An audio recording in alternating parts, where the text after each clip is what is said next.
तो हेलो दोस्तों, welcome back with new video. तो भारत और इंग्लैंड के बीच आखिरी ओडीआई मैच आज मानचेस्टर के उसी मैदान में खेला जाएगा जहां 3 साल पहले भारत को, अगर आप देखें, विराट की कप्तानी में सवाल पे सवाल, उसके बाद देखिए विराट कोहली की कप्तानी में टीम इंडिया की इंग्लैंड में, अगर आप देखें, न्यूजीलैंड के सामने अगर आप देखें, जिसमें न्यूजीलैंड की पहले दिन अगर आप देखें पारी बारिश की वजह से बारिश हुई। दूसरे दिन जब मैच स्टार्ट हुआ तो हमने 250 के तकरीबन 50 ओवर खेलने के बाद भी न्यूजीलैंड के सामने नहीं बना पाए, जिसमें अगर बात करें एम एस धोनी का वो आखिरी ओडीआई मैच साबित हुआ। अगर बात करें उनका वो रन आउट यानी वो डिसमिसल, जिसमें मार्टिन गुप्टिल का वो थ्रो।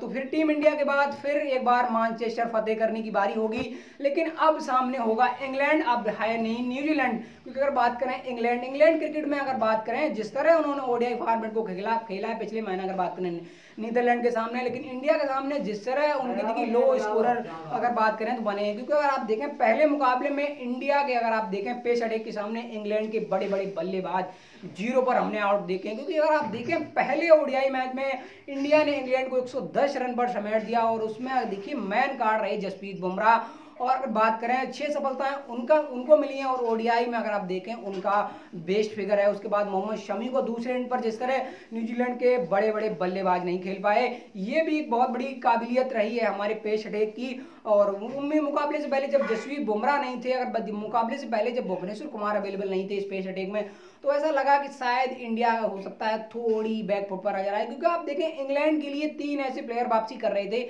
ओडीआई सीरीज में, जिसमें हम बात करें जू रूट, या दूसरे एंड पर बात करें बेस्टो, या तीसरे एंड पर बात करें टेस्ट मैच के कप्तान, टेस्ट स्क्वाड के कप्तान, या कहें टेस्ट में कप्तान इंग्लैंड के लिए बेन स्टोक्स वापसी कर रहे थे। और इंग्लैंड के लिए देखिए 3 विकेट, अगर उनके बात करें 3 ओवर के अंदर विदाउट खाता खोले जब हमने, अगर बात करें एजे पेस अटैक इंडियन की तरफ से अगर वापस पवेलियन भेजी है, तो वहीं से इंडिया के हाथ में मुकाबला आ गया। कुछ रन भले आगे जो स्कीपर जोशा बोस ने उनके लिए बनाए हो, 30 रन की एक पारी खेली है, उसके बाद कुछ रन मोइन अली नीचे आके बनाए हैं। तो इंग्लैंड 110 रन पर समती है और 10 विकेट से मुकाबला हम जीते हैं। लेकिन दूसरे मुकाबले में हमने ऐसी क्या गलतियां करी हैं जहां से हम मुकाबला हारे। क्योंकि आप देखें इंडिया के लिए दूसरे मुकाबले में क्या हुआ, रोहित शर्मा ने एक बार फिर टॉस जीता और दोबारा कहा कि हम बॉलिंग ही करेंगे। तो इस बार वैसा नहीं हुआ जैसा पहले मुकाबले में इंग्लैंड की पारी को हमने शुरुआत में बिखरते हुआ देखा। इस बार क्या हुआ, एक ओपनिंग पार्टनरशिप जेसन राय के साथ द बेस्टो ने लगा दी, 40 रन की एक ओपनिंग पार्टनरशिप लग गई।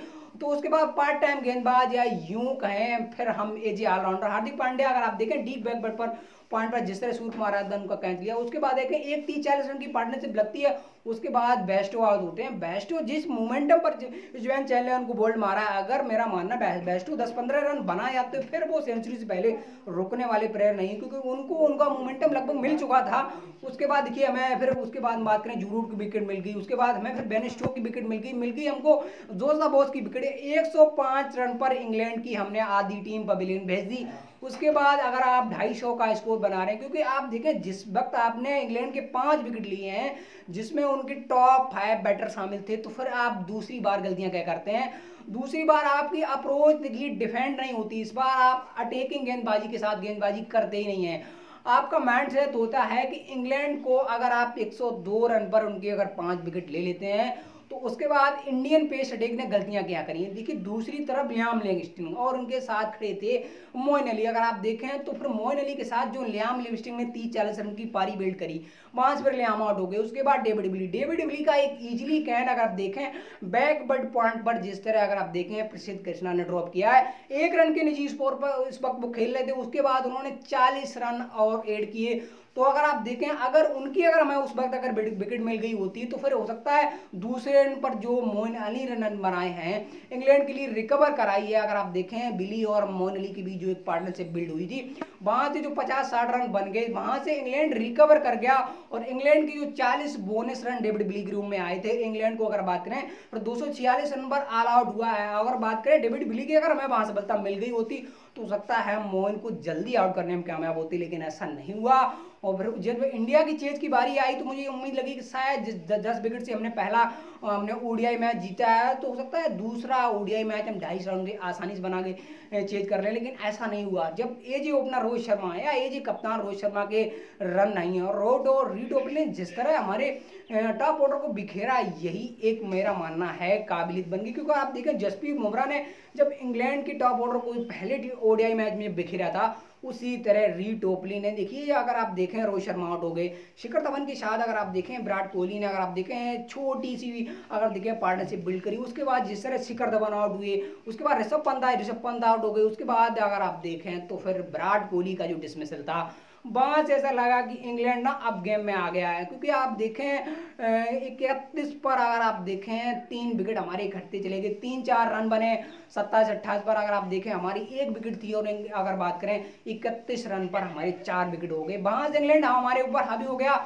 और मैच में हम वापसी नहीं कर पाए। फिर भी हमें तारीफ करनी होगी हार्दिक पांड्या की, या हम बात करें सूर्य कुमार यादव की, जो उनके पास इस वक्त फॉर्म लगी हुई है। और शाम को जो वो प्रेस कॉन्फ्रेंस में आए तो उन्होंने ये भी कहा है कि हम ओडीआई में भी T20 की तरह खेलना चाहते हैं। तो उनका इंटेंट अगर मेरा मानना है, उनके साथ अगर दूसरे दिन पर कोई खड़ा हो तो, क्योंकि आप देखें उनका इनसाइड एज लगा, वो बोल्ड हुई, उसके बाद रविंद्र जडेजा ने नीचे आके कुछ रन बनाए, दूसरे दिन पर सहयोग नहीं मिला, फिर भी मोहम्मद शमी ने 23 रन की एक छोटी लेकिन महत्वपूर्ण पारी खेली है। तो फिर आखिरी समय भारत को देखिए, एक तो शुरुआत से अगर आप देखें भारत का स्लो रन रेट, स्लो खेलना, उसके बाद आप 3-4 विकेट इकट्ठे करके उसके बाद भारत को एक पार्टनरशिप बिल्ड करने की जरूरत थी। अगर बात करें हार्दिक को भी अगर आप देखें स्टार्ट मिला, सूर्या को भी स्टार्ट मिला हार्दिक को भी अगर बात करें जडेजा को स्टार्ट मिला। तो आई थिंक आखिरी समय अगर आप देखें रन गति लगातार बढ़ रही थी। और इंडियन पेस अटैक की अगर बात करें तो फिर इंडियन अगर बात करें बैटर की लगातार भैया ना समस्या बढ़ रही थी। दूसरे एंड पर बात करें इंग्लैंड ने दूसरे मुकाबले में ऐसा किया कि इंग्लैंड मुकाबला जीता है। एक तो अगर बात करें 102 पर 5 के बाद इंग्लैंड की रिकवरी, उसके बाद री टोपली का अगर आप देखें एक साथ 3 विकेटों को गुच्छे मिला, आई थिंक मेरा मानना है इंडिया की अगर देखिए यही फीलिंग रही। लेकिन आखिरी ओडीआई मैच आज मैनचेस्टर में होगा, वही मैनचेस्टर 3 साल पहले जहां इंडिया को दर्द पे दर्द मिला था, न्यूजीलैंड के सामने इंडिया इसी मैदान पर अपना सेमीफाइनल मुकाबला आ रही थी। तो आज भारत जिस मुकाबले में क्या करेगा, देखिए एज ए ओपनर अगर रोहित शर्मा के रन नहीं है तो दूसरे एंड पर शिखर धवन, जिस तरह आप देखें पहले मुकाबले में जिस तरह उन्होंने पारी खेली है, और आप देखें लंबे अरसे के बाद वो अगर देखें इंडिया के ओडीआई फॉर्मेट में आए, क्योंकि आप देखें टेस्ट और T20 फॉर्मेट में वो इस वक्त उनकी जगह बनती नहीं, ओडीआई फॉर्मेट में आए और इंटेंट अगर आप देखें शिखर धवन अपना बेस्ट नहीं दे रहे हैं। तो आई थिंक मेरा मानना है उनका विकल्प ईशान किशन के रूप में टीम मैनेजमेंट के पास अवेलेबल है। क्या ईशान किशन के साथ रोहित शर्मा ओपनिंग कर सकते हैं? मेरा मानना कर सकते हैं, लेफ्टी राइटी कॉम्बिनेशन बन सकता है। और शिखर धवन के पास वो मोमेंटम और वो मेरा मानना है इंटेंट इस वक्त है नहीं, हो सकता है टीम मैनेजमेंट सोचे, लेकिन शिखर धवन को आप खिलाएंगे तो मेरा मानना है एजी ओपनर आप कमजोर रहेंगे। उसके बाद विराट कोहली की भले आप देखिए 16 रन की पारी आई है, लेकिन आप देखें एजी अगर आप देखें बनी ओवर में जिस तरह रो टोपली को उन्होंने लगातार 3 कवर ड्राइव रखे, उसके बाद समस्या है उनकी लेंथ बॉल की। अगर उनके अगर हाइट कमर के बराबर अगर गेंद आती है तो वो गेंद उनको बहुत तंग करती है। आई थिंक इसका सोल्यूशन उन्हें निकालना होगा। और जो कल विजुअल मिले हैं मैनचेस्टर से, उसमें खबर ये है कि विराट ने जमकर प्रैक्टिस की है। उन्हें उम्मीद होगी कि हो सकता है हम अपना आखिरी ओडीआई जाते जाते, क्योंकि आप देखें उसके बाद वो ब्रेक पर जा रहे हैं, 3 ओडीआई सीरीज की जो वेस्ट इंडीज के सामने सीरीज है वहाँ वो नहीं खेलेंगे, उसके बाद 5 T20 में उनको ब्रेक मिला है।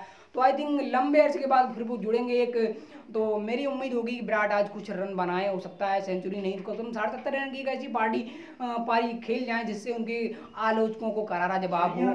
तो उसके बाद देखिए नीचे से अगर सवाल करें, हार्दिक के तो रन पिछले मुकाबले में है, उसके बाद बात करें फिर हम सूर्या के भी रन, जडेजा की भी है। आई थिंक पेस अटैक ने कहीं गलती करी नहीं है आप देखें दोनों मुकाबले में, क्योंकि अगर आप पहले मुकाबले में इंग्लैंड जैसी बैटिंग लाइनअप को अगर आप समेट देते हैं, फिर मेरा मानना है दूसरे मुकाबले में आप इंग्लैंड को अगर 250 ओवर भी अगर रोक रहे हैं तो अच्छी बात है, क्योंकि इंग्लैंड की बैटिंग ऑर्डर में गहराई है। जो ओपनर देखिए जिस तरह 7वें 8वें नंबर तक उनके पास की पावर हिटर है, क्योंकि ये जो ओपनर रोहित शर्मा, ये जो ओपनर रॉय के साथ जिस तरह बेस्टो बैटिंग करते हैं। नंबर 3 पर देखिए जो रूट खेलते हैं, नंबर 4 बेस्टो को अप्रोच किया जा रहा है। उसके बाद हम बात करें नंबर 4 पर बेन स्टोक्स को अप्रोच किया जा रहा है, उसके नंबर 5 पर जोशा बोज, नंबर 6 पर आप देखें लियाम लिविंगस्टन, नंबर 7 पर मोइन अली, नंबर 8 पर डेविड विली। तो नंबर 8 तक अच्छी खासी बैटिंग उनके पास है।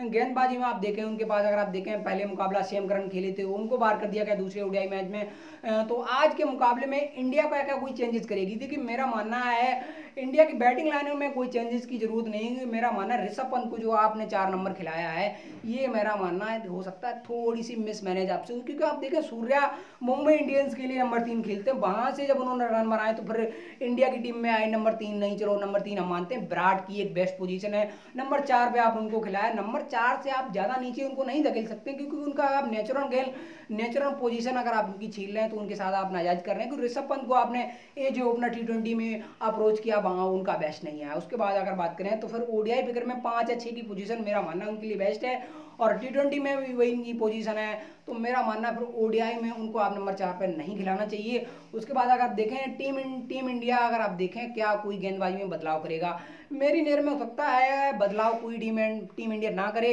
इंग्लैंड की तरफ से हो सकता है, अगर आप देखें तो फिर बैटिंग लाइनअप में उन्हें पता है जिस तरह उनकी बैटिंग है, अगर बैटिंग चली, अगर उनको पार्टनरशिप लग गई ओपनर या नंबर 3 या 4 पर, तो फिर इंग्लैंड को रोकना आसान नहीं होगा। क्योंकि इंग्लैंड की टीम अगर आप बात करें तो 300 रन डिजर्व करती थी पहले ओडीआई में रन आना, दूसरे ओडीआई में चलिए उन्होंने अगर आप देखें रिकवरी करी है, ऐसा नहीं रिकवरी नहीं करी है, लेकिन मेरा मानना दूसरे मुकाबले में भारत की हार है, इंग्लैंड की हार नहीं। इंग्लैंड की बहुत बड़ी जीत है, क्योंकि इंग्लैंड जैसी अगर टीम आपको 150 रन पर अगर मान लीजिए उनके 6-7 विकेट गिर गए, उसके बाद इंग्लैंड ने आखिरी समय अच्छे रन बनाए हैं, हो सकता है वो पूरे ओवर नहीं खेले हैं। आई थिंक मेरा मानना है कि इंग्लैंड के सामने अगर आप 246 रन बनवा रहे हैं अपने पेस अटैक से तो ज़्यादा बड़ा स्कोर नहीं है। उसके बाद अगर आप नहीं बना पा रहे हैं 250 रन तो फिर ये बड़ी बात है। मेरा मानना भारत के बैटिंग लाइनअप को खासकर ये जो ओपनर रोहित के अगर रन नहीं है तो भारत फंस सकता है, ये मेरा मानना है। क्योंकि विराट की स्ट्रगलनेस लंबे अरसे से आ रही है, उनके रन आना उनके आलोचकों को एक बड़ा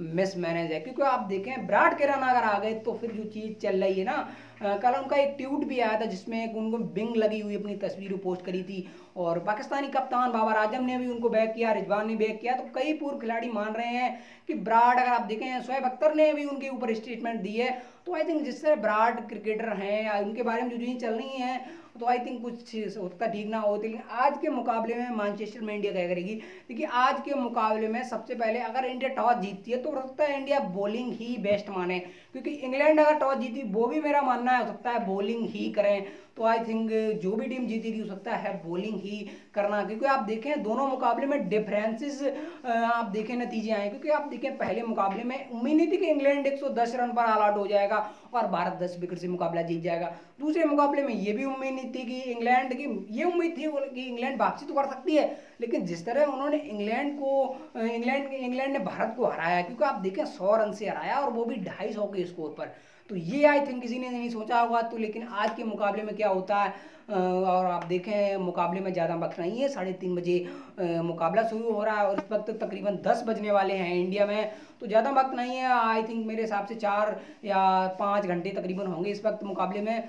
तो उम्मीद करते हैं भारत आज का मुकाबला जीते और फिर ओडीआई सीरीज जो है वो जीते, क्योंकि आप देखें T20 सीरीज आप जीत चुके हैं, अगर ओडीआई सीरीज जीतते हैं तो फिर आप इंग्लैंड में मेरा मानना दोनों फॉर्मेट जीत के आ रहे हैं। एक बड़ी मेरा मानना है सब सक्सेस होगी आपके लिए रोहित शर्मा की कप्तानी में, क्योंकि इंग्लैंड की टीम मेरा मानना है ये सीरीज में जो T20 टीम में उन्हें T20 सीरीज में हार मिली, आई थिंक मेरा मानना है उनकी T20 टीम अगर आप देखें बेस्ट टीम है। ओडीआई में जिस तरह ओडीआई खेलते हैं वो मेरा मानना है, अगर आप देखें 110, 120, 130 की अच्छी खासी गति से उनके बैट्समैन बैटिंग करते हैं, तो आई थिंक इंग्लैंड को अगर आप आज हराते हैं तो मेरा मानना है एक बड़ी जीत हुई। वेस्टर्न टेस्ट में मुकाबला बड़े आ रहे हों, सीरीज भले डिवाइडेड हुई हो आई थिंक, लेकिन अगर आज मुकाबला जीतते हैं तो फिर बड़ी जीत होगी।